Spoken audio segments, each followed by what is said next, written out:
Soul thir mek ani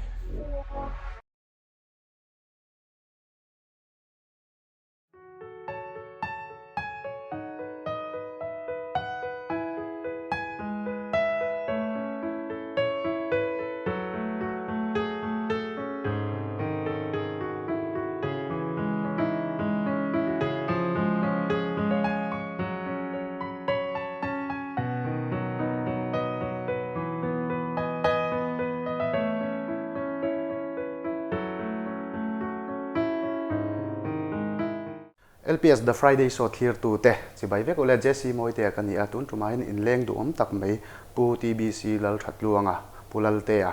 interview na kan nei don ania ani hi kan ria dan tur chuan in TBC car rental lar mai nei tu kha ani hian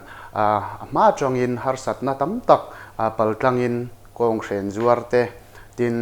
bazara te po thil tam tak lo zuarin har sa takin hunte mangania parking fi khon tiang chi te point hun tam tak lo khoral to to tin na du tak changin tun tuma hianin Friday show in lan na hun tha min ron pe ania chunga po lom thu kan soi mol mola thir tu te bula changa top khenga min lo thir sak turin ma sain kan som cheuni ole pulal te interview na hun thatak mai min pe kan lom ema ma saberin hei kan osia dan chi chon TBC car rental tu na te po in kalpui me kan ia lo tin na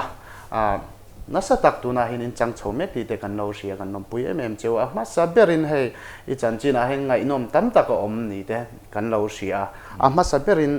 introduction nang man rem iti chin ang khan in khoya nge in chen ti te no pui fanau chung ko nge nom ti te poleng tel khan men soi sak ma sap phut la te ro nia tu na kan chen na hi chu fok la na ania bul thum deuh ten han sei thai la hi ta kel kang khuwa kan hriat lar deuh thin khanin kan pianga chuanin chu ta tang chu sang khat zakwa somriat pariata no pangte ni in ka paten min pem puya chu chu ta chun ram hlun sau ta sonin kum som thum chuang deuh omin ram hlun sau sei lian tak tak ang kan dia hei ni kum lockdown chawa tang khan fok la na hian kan pem ta chu tiang ang chuanin helai hianin ke nupui hi sang ni som pasari khan kan ya lal siam liani tuikwal ami nen kan in ne tu na hian fa pakhat kan ne ya chuan kan in an kan u le ka pa nen ka u hi abo ral to a fa te pahni nen chu tiang ho chu driver tlema zong om pui nen chu ho zong chu kan cheng ani ani tak chu ani le in zo chho mop tai la ibul chan dan he ngai kha ka cha ko ma thir tu te pon an siat cha kan ringa ma saberin enge engtin nge hemi car rental hi lo tum lok na sum do na sim ta hi lo tum lok na te inem ma changin school kal vela chang te pon se hei tun la ya chuanin atam zo khian in school an kal chuanin tum hian nei tang pui ani no pangte te pon enge doctor ti te IAS ti te an ti de tang pui ta engtin nge khang te kha ama in no pan lai te pon ilo nei ve the ya khalai kha ke chu tum hi chu ti te siamin kan nei vak pok in shelawa amai ro chu mi har sa ve tak chung ko gan nia kapa hi solaya chuan tle marwal u deuh chon kan hrianga Zion Street dor song lai chawa sotia tu na alan dan ba ga sonin do kan kha an dor ma son ti sa tlar chhota khatiang anga in pho ve thin kha nia amai ro chu eng ti kum me ka hreta che lo ti khan do kan kha an vuak chet sakta ni an vuak chet sak han ti mei la thut khan phal to lo kong zo du na wang son en chu tiang ang chon ma zong chon ti khan an thua chuan in ti khan in kapa te kha kan school kal sung ten school chol lai te ti te eng tiang rem chan dan ang khan in kan pui ve thri na ni chu tiang ang chuan in ke po hian in ka school chol pi in ka pui thina ka hriat chian deuh thei chu sang khat zakwa somkwa pakwa poli ka ji chola tang hianin khatia pa te ei zon na chu khati khan kan hria abul vela dor akan ti thin chu rual u deuh te chuan kan hriang a ringuam le thek dam dawi an tia pheikhawk ui re na tih vel arshik re na tih vel khatiang te kan bei chho na sata ani khatiang khanin din hin phal lawa song lai bazar checker ho son min ma kan tlan sia khatiang khanin kain zuar chho ve thina ti khanin kanan leikang chomi dil school vel ka kal te po hian ti tian chol hi chuanin ka ti ve zela ka school chola piang in tuna ka rental ang chi te tum na mai ba ka nei chuang lo khatiang kha ani le enge ino pan lai ni tum sim sim ha mi asum don na ni mo middle school ka kala ka chia le thasiat ve thei deuh china chuanin sipai tran thi ka tuma ka tuma wang khanin high school kan kala po NCC a khan ka tel ta khati kha sipai tran thi tum ngar kan dia amai ro chu chum khoro kholna enge moni wangin tang lovin kan chho ta amai ro chi ti khanin enge ni a thei ang ten kan in lo pa le bor ti te pon kan in lo fo wa amai ro chu ka du khop lo thina le bora a phun lai te chon cheng za te patling inan lo ang chi kan an lo kha tai mak hi sot lo ka tia khatia nga khanin ke ma hian theka a trip khat ma ni han thirang chi te a brick te po thir tam le lo tam kha mi ai hian ka thok na sa set chur ka in se ve deuh thin le boran ni khata khatia nga a daily lo top ai tam deuh lo dan hi ka ngai tu deuh thina mania a trip ang chi te po han chiara theka ang chia ti zela kha ka du deuh thina che tiang chon kan in hlotin ram huna pe chonin thok khat lai chu gas phur te khanin gas la te khan ka in hlo thina hetia mani kot kaya anon sem ma khanin ka bei chiam to boka chu chu i tang wal nu nge ni ka tlei rol tang wal tir deuh ani chu tiang lai chuanin zana hianin so da ram hun south boston bula hun kudam ka lua zana abu ruak hi kathiar chho veka jing khowa rualin chan mari asan kawa in tlara tikhan ka la ni khada bur som ni te kan la atlang pi chuan bur khada cheng somma kan hloa na hun lai chuan in a then ahla dewa chuan somri te kan hloa chu hun lai chuan le bor khan cheng za somma vel ba kan la hlo lo ta ni ma sen ni khata khati za hlo chuan sang chung kha ka hlo thei ta ni khatiang khanin anuam sa deuin mi thu hnuai om lovin zinga kain la fel vek chuna ni le in ka ol thei ka pe huna ka juk pe le ka cha deuh huna ka chol le ti khanin pathian zara pathian in fin na min pe ni chu te ka tia tha te min pe a ha lu tuk chuang lovin nuam sa deuin ei ka zong ka ti mai khatiang hun lai khanin chu tiang chuanin mi chuanin hre om chu an ti ani mai theya ma se ke ma hi chuanin na hre om ti hi ka nei ve ngai lo am ti te kha i nei lem lo han za po hi ka nei vak lo a chu lai chon kan soi zau nga ne tlei rol lai tlang van lai te nia mi hianin fel hi min ti thin khop maya khatiang anga thalai abik takin a hun lai pe chon K3P le khotlang a te in mang tak mai kan ni ve bok nen khanin mi nu le pa te khan fel ti kha kan hlo ve ni amai ro chu fel min ti rual hianin kan ril ru tak tak ang hi mi zo hian kan soi lo ani ka ring deuh thina an tinan an fadu te ngai zong don tai la chu min du le mi le ka lai ke jaga mi zo hi chu in fak ar ek kan ti don nge helai kan ching lu tuk lai hi a thalo mang ka tia min fak em si khanin min du lo tur ang kha ka tong e ti na ni lovin min du lo tur mang kha ka mu chaw ni ti lai kha kan mi zo society kal phung trong kam than sia la man ti hi chu kan chang choi ne sama ma ni hi chu mole ti te chu ka ril ru om deuh thi ani tak chu ni tuna kan society lang reng po i soina enga khan kan soi du sim sim chu tren omte motor thar nei lom pui thei mi lo ang chi te tren omte ram ne trang mu tai tlet te po hi tuna te po hin kan ne tam ma Christian za chu kain ti to lo ngam om to lo wa tiang kara hianin i soina enga tang khan kan bel le du sim sim kha i tho rim na te po alang chho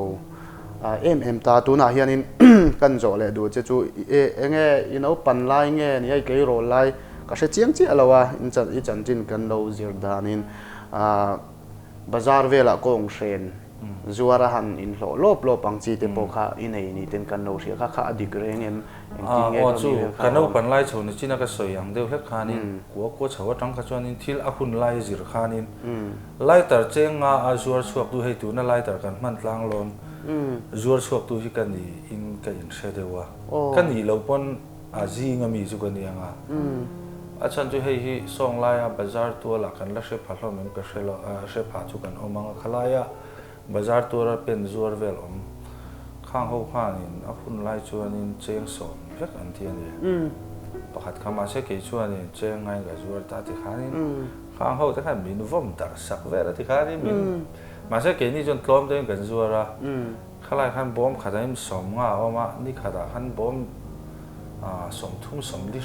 chang kan le chu vom dar sakiti lai takha om je chu an sum don na ti chia khan min ngai mi ai tlom ma kan zuara kha khatiang chi kha khatiang te khanin thil chi sang a hun lai zirin ke korte po ka puwa tin so mi bazara so tu na thil au te po so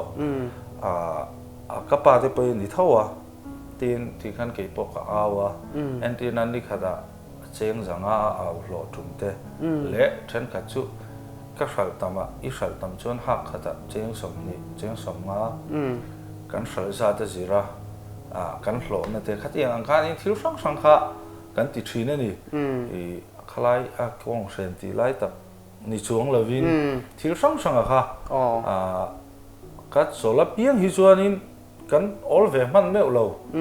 nge ni tun lai thalai trong kam takin thil thian te ne na thil han enjoy na hun vak hi ka nei ve ngai lo wa ka school chol hi chuanin ei zon na lam hi ka ti tura ka ngai deu to ba ni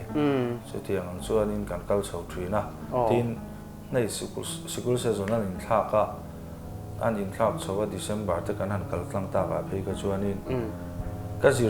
kan zir tir tu te po hian min hre thiam thina December tha te phei hi chu ni som paruk som pasari chho school kal thleng an ni ta khatiang chol nuwa chau kan ti kha chon kan in hlo man don lo ani Christmas ani chowa chumi ni wang chon December a hi chon chol min pe to thina ni kang hun lai kan school lu hun lai chon ni nga kal lo zon oi lo ti te khatiang kha chu no chu tiang chi deu enge moni kha school khan dan khan siam tho ani ma se pathian zara kan zir tir tu te po hian in min hre thiam zel ke chu khatiang khan hun min pe thin ani tak chu ani le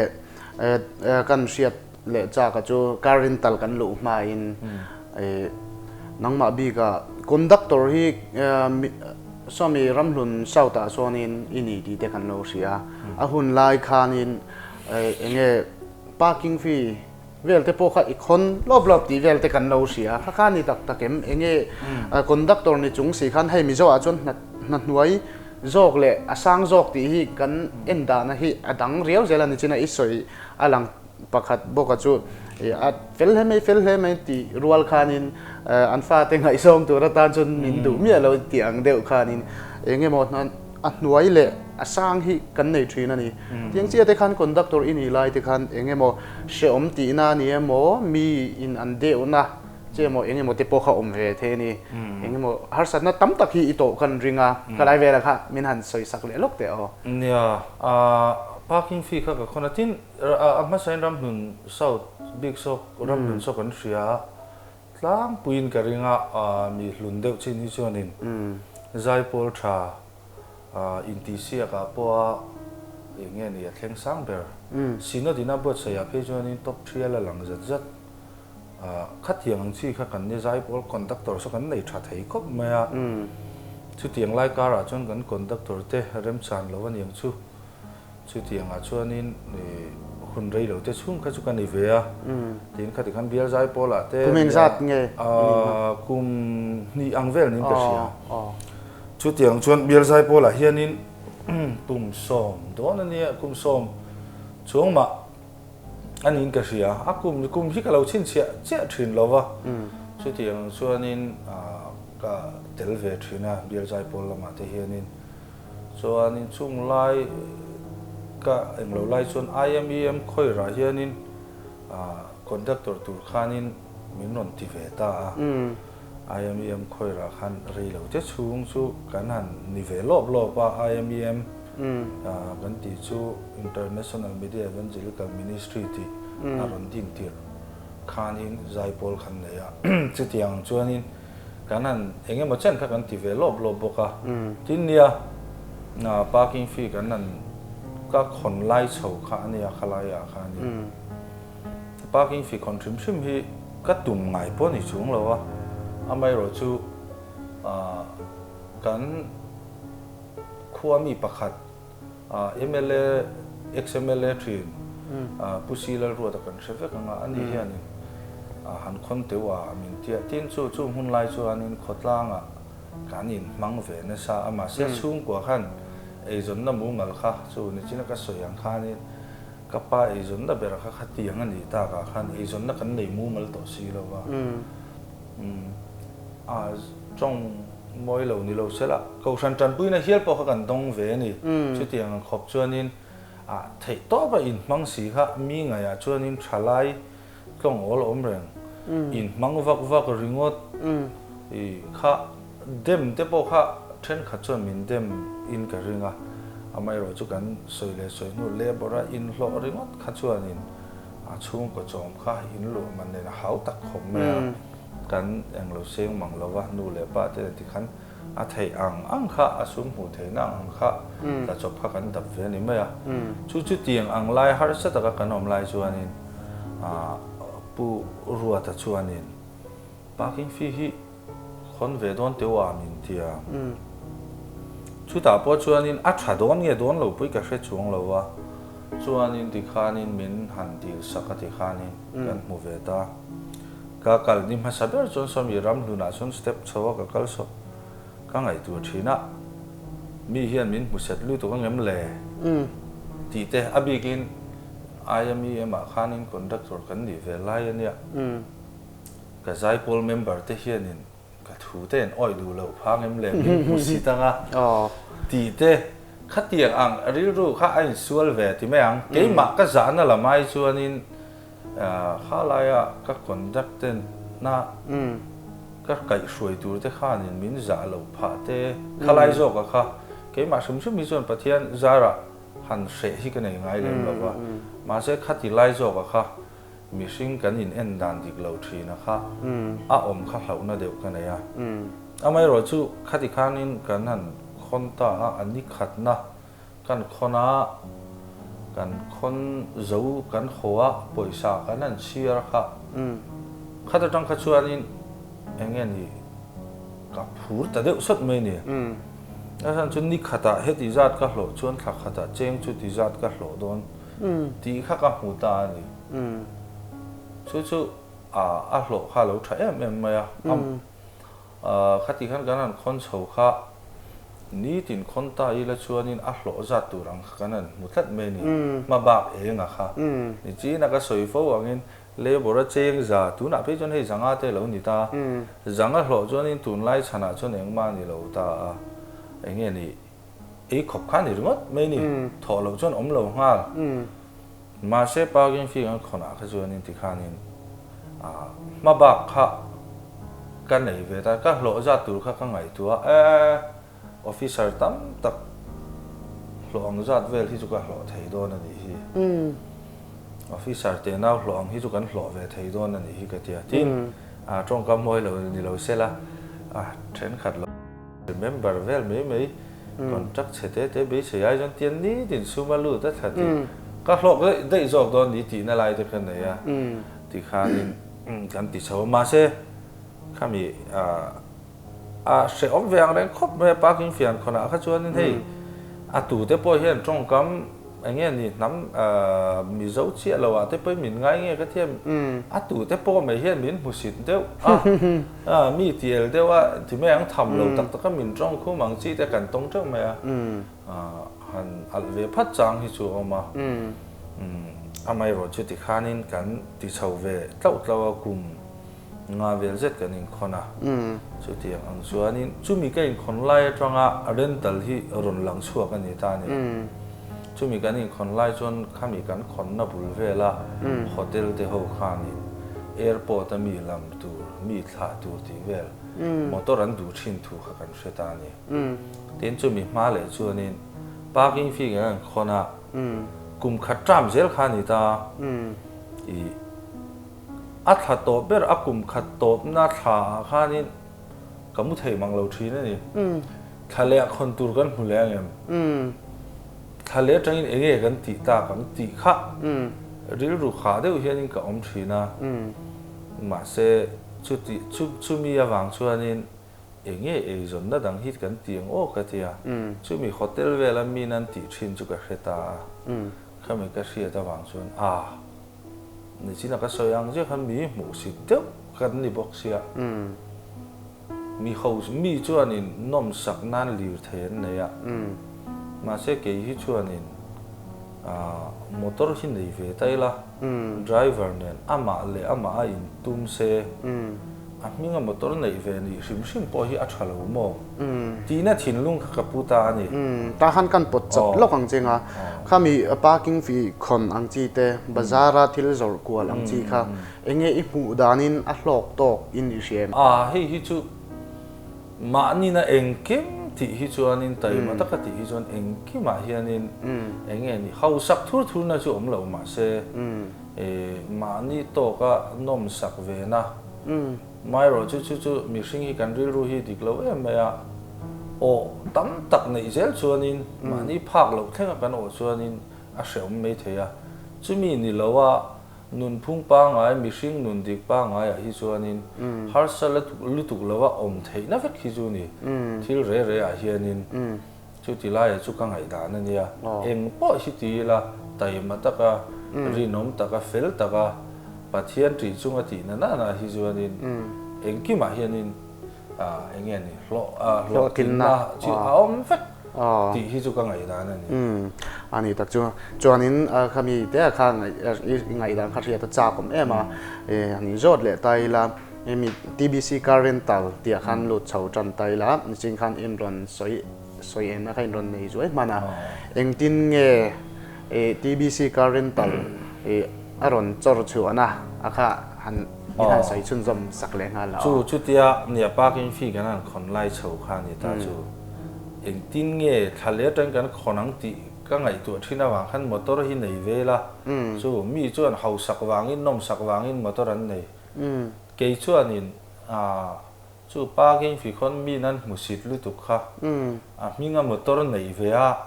ma se mi ho sai na nom chen na nan nei ni lo ama le ama po lo in tum chuan ti na ril ru pu chau khanin motor hi in lei ve chini la ama le ama in tum se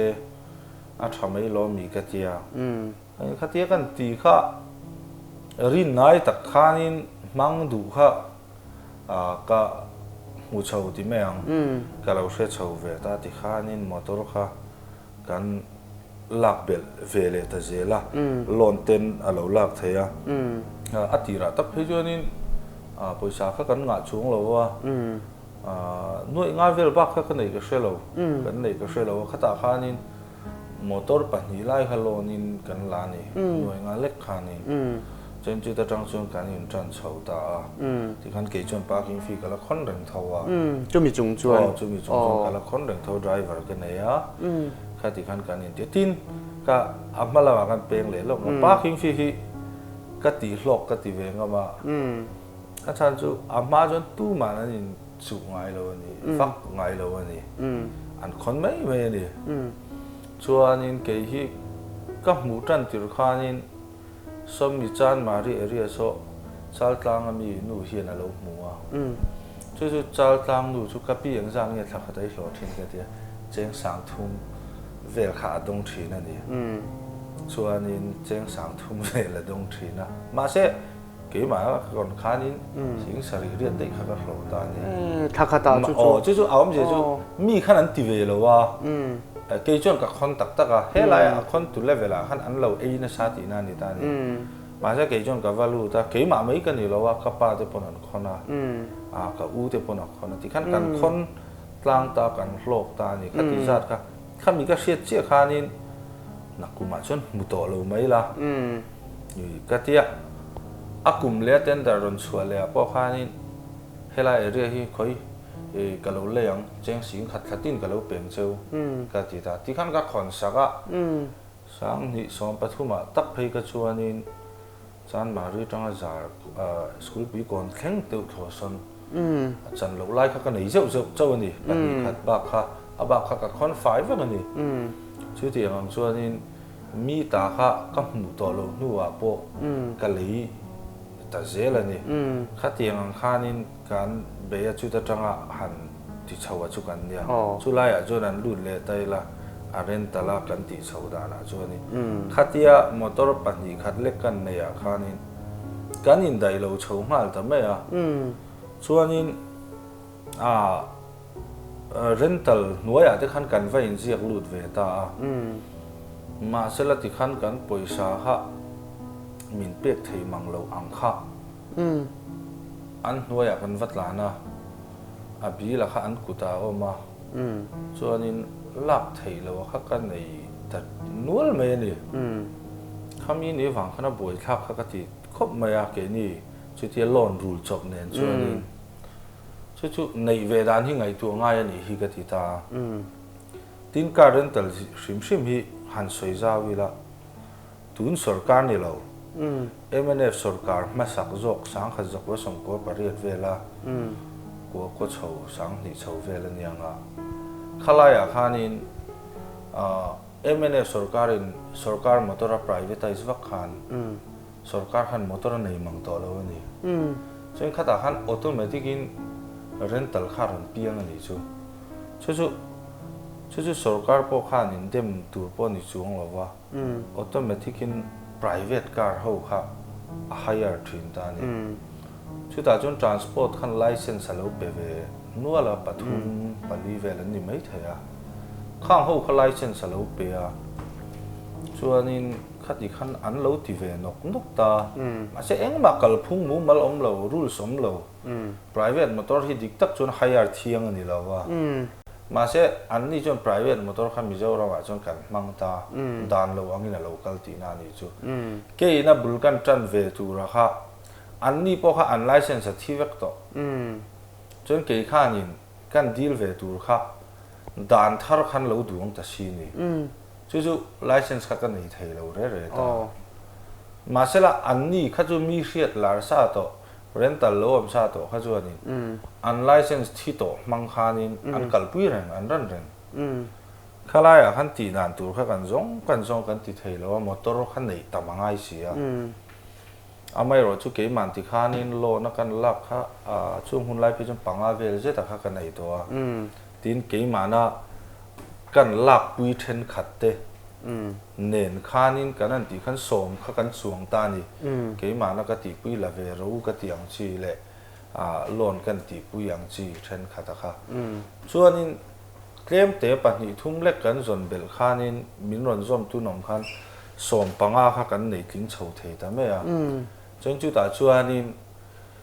khang ho mang khanin license kha kan deal ta chu dan dik lo khanin license kha an lo nei thin to kan ti to kha ma se kha ta khan adik tak ang khanin kan an ti thar ta chu ta chuanin a license nei ma saber san kha kan sang let ling ve ta ni kan license 3.29 MZ01 tiang khanin min peta kan nu le mi chu 02 te 03 te ti khanan kal chawa chu tiang chuanin a ma saber san kha adan dik noya chuanin kan lo ni ve ta ni ahman dan laya kha sia ta cha ko ma engtin nge khoi ate nge in tlan kwal thin ti kha a clear tu zinga tong moi lo ni lo se a thing tang zo khola ma tang te po ni ron mang du te po khan the ni motor atianga dan dik tak nuaya man theya kha chu a lu le ani ti kha lang chiang reng ta engtin nge in tlan dan tlang pui tu te nge in passenger te lo ni tlang pui ti te po kha han soi jaw sak le lok te ani e kan hemi aron chuan a tran ti ra hi chuanin ani na taka chuan VIP an ni lo pon in ti VIP ti la tong kam moi lo ni lo sela mi ho sa deu an ni lo pon in ti mi ho sa ang deu khatiang deu type deu lek khan an ngai thin ta ni mi enge ni mi pa ngai chung lam deu man tu ra ngai na a om ta ma se tu na hi chuanin khát tiếng hậu pon đi thâu mi hậu sát tam tak khi motor này bị lâu thế po hi kan om to ni kan rama hian chu tiếng hậu thế chuan an manga tin chu tiếng ni lem lo chiat thata hei ai zol te phei chu pem khom vek kan nia khon ei deuh vek kan nia chiat thata kal ngai kha atam em ani khát tiếng khanin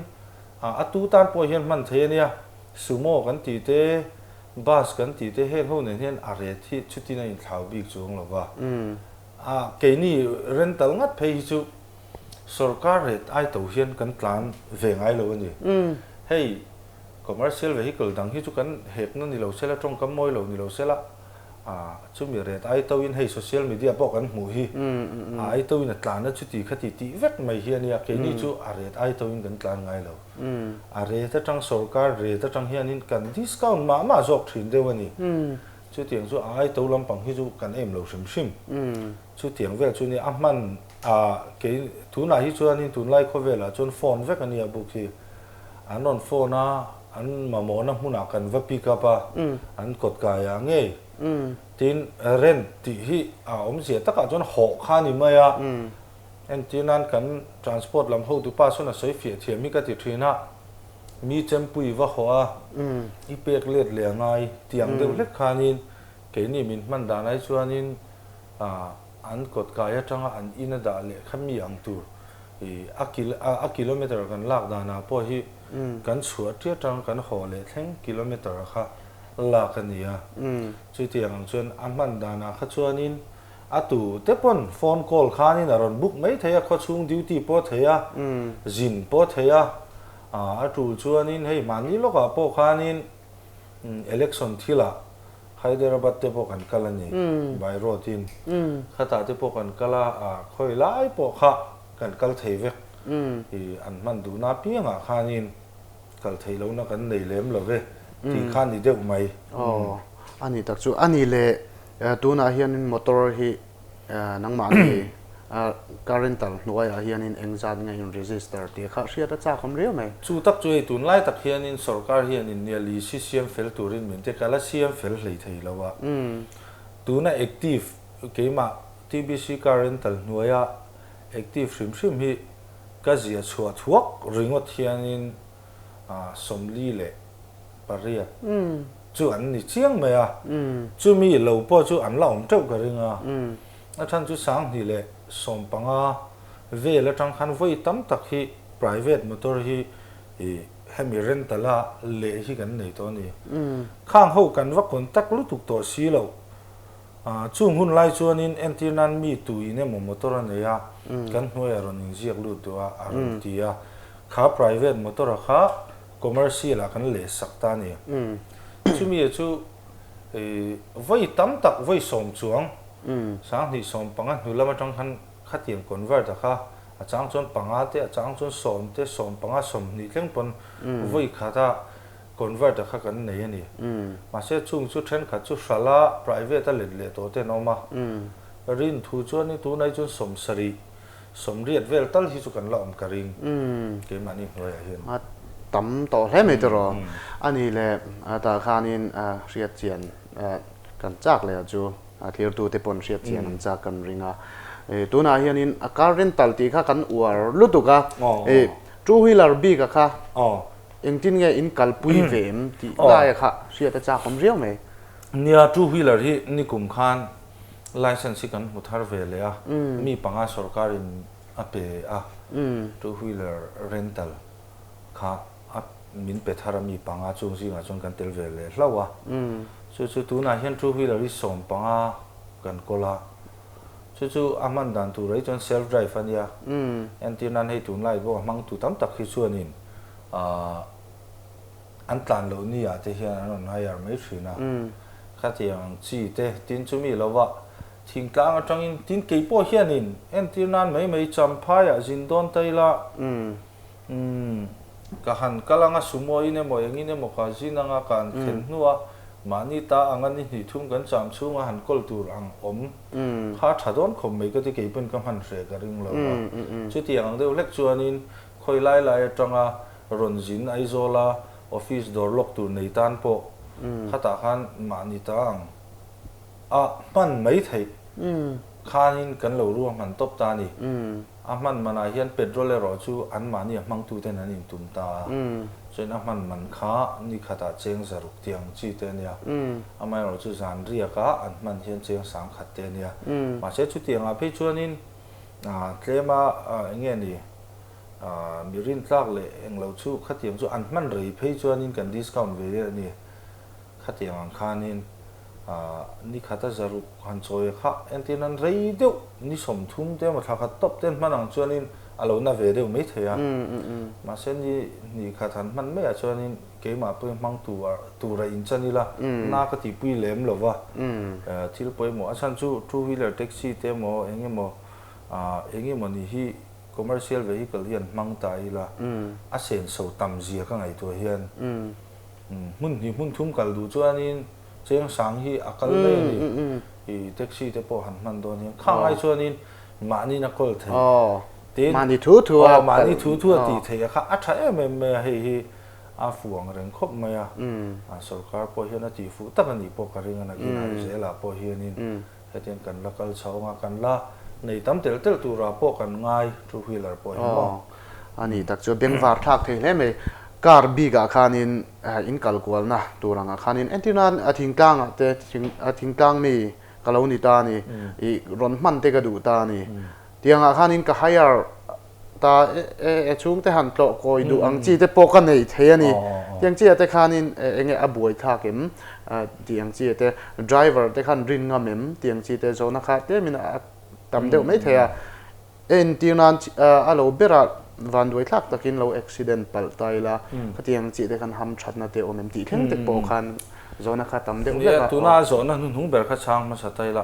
nam pui bok hin lo ro pui thina ei vai ho te bok hin a fingan lo tanga tuna hian hei tren khat motor kan han in dai lo tak chu ti zat kan nei chung chon in dai lo hi kan nei fo ani chu tianga chon entir nan mai hei airtel ate hian vendor ka lo ni ta ni airport anon thena tang kan kuta om khutam takanoma chu tiang ho de chu entir nan ka thenom pa motor voin chu motor kan in dai lo hemi motor hian lo vakal mei teu ti la an chuang du lo re chu private motor a chuan khan enge ni anma ni company a khanin thil dang lam tak khalo ma tin chu mi pi la ma chuan private motor a hian a cheber lo thleng ta se insurance kan mu tur le commercial vehicle rental nge ya kan mu tur po hi alo in thau de ni kan lu mana hi mi sin ne khati ang khem khan eng kim khalo in thau hi lo nia chu nam pui kan ti tu na vai kan ti ho te po chu ni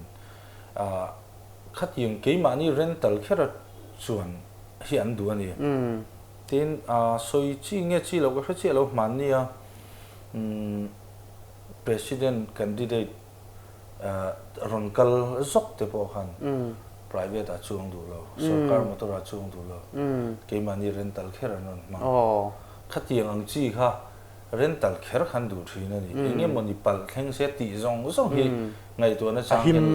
a him ti khan lo ya tin nia driver hi indu khopi chu har khop maya amai ro chu kanin zirtir verenga enge ni hetiang ang chen khata chuanin ke ni hi chu kan ril ru hi zau khop maya zu in mi driver ka du ron ti bol po hin om ve tho ni ti tiang ang po chu kan nei tho wa se a in lo mi phur tur po kan nei tho khatiang khan an mi phur tur te ze hianin dang siam dang lam an motor du azir han mo pastor rualin sunday a khoya mo speaker a tandon na vain anon mang tho chu ta po ake tri pi shroi tu len driver kan nei tho chu tiang chuanin chumi pi la ma chuan a in mi du de zo ka po kharo anom ve tho ni an du mi chuan te ro chuan khatiang chi kha ni mixing kan ni nang lawa an du ang kha kan pe thei tu ra kan ngai tin kan ni ke ni chu kan ni zir tir na chuani an du dai nom ro se motor an ti chiat lo chuan to min mangani an lo siam deu ni pon kum kho kan phur tur ni lo khami rei lo te chung kha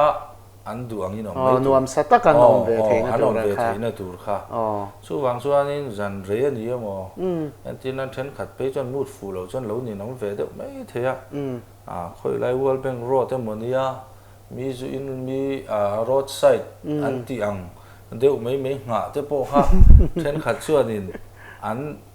pe lo te po lo nin te po omang driver te a po hian ma se khang zong zong a po kha min mang du tu te tin mi zo te poi kan fing ve to ka ti mem chu tam taka chuanin ma ni motor nei po ka rui don se ka keng du lo ka hayar don khatiang chia ma ni in veng ve te po kha engi mo za thinom ve tho ani khatiang khanin driver zu in lo zu in ve lo tur khatia ron tia ma ni motor ti pal khan hlau ve ta ni khatiang chi te thleng khanin thila ma tin chu mi piala ma chun ni chi na khan ka soi deuh zoya motor nei pe to lo sim sim en tinan aizola traffic heti khopina to ta kal du na ke ngei po hi kan ni chi ani khoya mo ka kal duwa timing von na ngai sia kan thlen nuwa po parking tu zon puai le ngai kan mu lo hlau phei zonin khati kan hun kan paina salu tu kan ni chu wang chon mi ho sa tam tak hi motor nei pe lo no ma khata khan driver ina va drop a chuanin driver kha ko mai theina lo ama khoi lai ama lo nga ka khatia kal zung zung theya ke ni an ma mo hun ni rei lo te a engen ni tlem te a tlem lo to zo po ni se lo mana kha she lo mi zo hi kan tam to bok ani tin company le enge mani ron kal hi an tam ve to mem bo ron lu thi tourist kan tiang chi te po an tam to wang hi ani kan in dai lo chho ve deuh tin kan in dai lo chho zel don ni po hian alang kal khunga ani le a man dan lai kha tlem kan la du khop lawa chu hei sumo te po om ta ni enge ko sang service ten om ta tin taxi te po ni ta enge adang lam na ti hi sia ta cha ko ma soi bel du i nei chuanin tu na kan ret anga phei chun sumo ne hin kan nang khop ma kan ret kal dan hi amai ro chu kan in an lo na lai ber chu entinan champhai ticket man hi zasari lo ni ta te khin jok te ang mi som chuan thei ni ta sang sari lo ni ta ni chuanin champhai a sang sari na tlan chho ti na ne atlan thak le sang sari sing khat sang di ni ta ni chu ke ni re da chuanin bolero anga phei chon sing khat sang ni vel ni ta ni sing khat sang ni ani ta champhai han drop tur ni ta se sing khat sang ni kan la don ma se khoya mo root dang ami sumo hi la ta se engzan ngen in chiarang ka khelawa ma se champhai sumo kha seat fu ran lak chon sang sari ni don ti na nia ma se kha kan phura te kha atu ka let le don se chuanin sing khat sang ni thawania sumo chu alet le bon sing khat sang sari bo ka nia sing khat sang li ni don ni ke ni nen to ti na ni chu se jo ka chu ni chu wang chuanin amai ro chu drop top ang chi a kha chon kan lang to de hlek don ani chu ma sela entinan champhai a han kala thila ti zoka alet le ngal don ani phei chuanin kan to lo kan re thi to mi lo ani tin mak de mai chu khei ke ni motor man hi noi som manai tlom hi tlem khopa noi som ni ti te noi som ni don man hi om nual ani kan motor a hi ani chu tiang ang chu kan ni line entinan taxi a man tlom jok te po hi kan ret kha an han phave thuak thawani a taxi mang thin hi chuan an thiat ka ringa entinan tu na champhai kan soi po chu sing hian an kal ve tho lo mo le o ka ti taxi po hi mo chu het la sing khat sang ti chau am motor value tang shoot phei chuanin kan de chu tlom hle ti na ni chu kan motor ang khan ange ni taxi ange mo pani thum man te chu lo ni mai theya khatiang ang zong a shoot phei chuanin ange ni hriat thiam chu har de hleka tuna hianin nangma ni hian khoya nge office in nei tiang chi te engtin nge in duty dan tlang pui motor in da to pa mang du ten khanin tlan chuak top mai nge ti te po kha min han sai kan office sim hi chu tuna hian chan maria son somi art and culture building thang main road an thanga sonania pucho sa bronga building thin kha New Hope School han ti kha so ta sonin kan oma so lai chun motor kan da chung lova ti mai la pati khatte chu om ve reng thawa chu ke ni chu mun sang ami te kan nia wangin en ti nan zema bo ba tang ron buk ta che an man model chuan zema bo atang zema bo ka mi pick up tu chuan tunge nai berang kham ya kha kana rei zung ta so ta kuli kon lama mi ni chuan tunge kal rem chang nai berang khat la mi hi tir meng miang tiang chi khanin tiang khanin kan siam rem deuh zung thrina kan office so chuanin arrangement siam nan ber kan hmangan di deuh ber maya le tu nai chuan phone vek hi ni to hamai ro chu in leng le abigin two wheeler chuan two wheeler so chu kan da renga tin kan in fok lana hian kan kol reng boka two wheeler hi chu self drive anga ya wang khanan manin ron kala an manin an ron da le khatiang zel kha an ya wang khan in lama le office ason kan kol ve ani tak chu nia tuna motor mangdu te po kan om theya ani hi sarkar in register na waya khan nia sota chan maria sonin number te po kan ron danga biak po theina tur te po kha mangdu kan om chuanin in lo mang don nia te kha kan soi sak du rim apulal te lo tling tur hian enge poimo iti ti hi ria ta cha kom tat nan soi sak te ni lo tling in ti hi har khop ma ke ni te po nia mi tam tak chuan min han ti tak na chu la za thak ka tia ani na taka phei chun ya lir the ai zong na phei chu koi tin siat theina enge moni hi atam lu tu ka kan la serup lawang ti po hi soi the ani lawa nia lo tling tur hian in ka ke po ke ma ka to na chiang em chu pathian hi nia pathian tri tak na helai hi apoi mo khop ma pathian hi rin mai ni lawa enge ni hetian kan nu le pa te ring tu an ni wanga Christian ni ve liam mai mi ringi kan tam to lu tu ka chu tiang ni lo hian pathian ni bel tla kan rin tla kan ya helai a chiang khop ma ke ma po hianin khang zong a po chu ni chi na ka soyang khanin mi tam tak chuanin tlangwal thalai om ve renga ko san le khotlang ai mang ringo dan re thei em ti khanin min lo soi sel po ni se a om lo chung lo ani ma se khang zong a po khan tun chen na kan thlen thei na tura po hianin enge ni chu mi ang na kan va tho ve pon pathian in a fin na min pek kha kan hlo tling pui ani chu lai taka chu pathian tri kha poimo pathian tri hi fin na bulani tiang chi kha ani in ka hria chu fin na zong te tai mak na te khamia kan nei kha abul ber dur chu ni maya tin sarkar te hian in tunai zone system thazo in hlo na labor te po hei ai hlok zok te hi chu om thei se chuanin du thu sam chu ani om mang yo ti chu karil ru chu na om deuh hleka asan chu mu mal lo lu tu ka ti meang chu ni china ka soyang khanin labor hian in hlo taila ai hlo char ringo da nei hlei lo nge hlei le na om ringo da tai ma ka pe om lo ni ma se kan ma ba ka hetiang kan tho chuanin hetiang hianin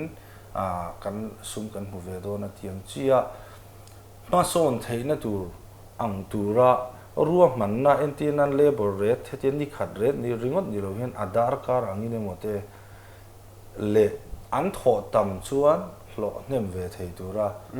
kan chorzel hi poi min ka ria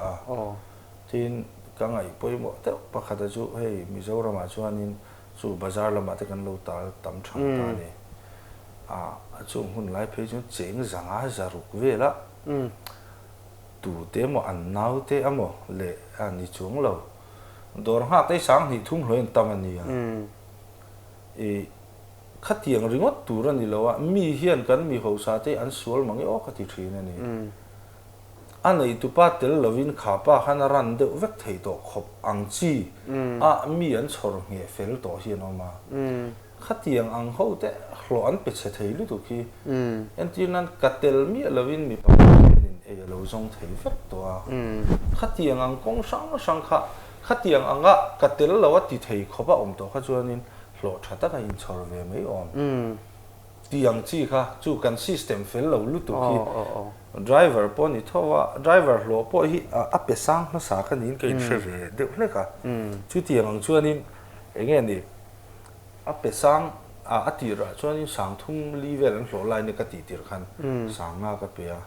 sing khata kan kai le a khati khanin driver hi ti khan thil kha an hlo a hi tu na kan pek poi la tam lo ka ti ni mai ro chu lom rule te kan nia ti khanin thil kha la har sa ni kan na thok te hian engi an ei veang kan dal lei man ai za da kan mu fai lei na man ai zat ve ka chu wang chuanin an tho ve tok tu rang zel hi engi ani sum don na dang danga an pi le pu te mi ho sa ho hian mi chor nei ho hian kan hnuai thok te hi tun ai hian mangai thi mi la an duang khan du ve vek tho wangin an poisa man ang khan mamo ve vek tho wangin hei ai hlo tha jok hi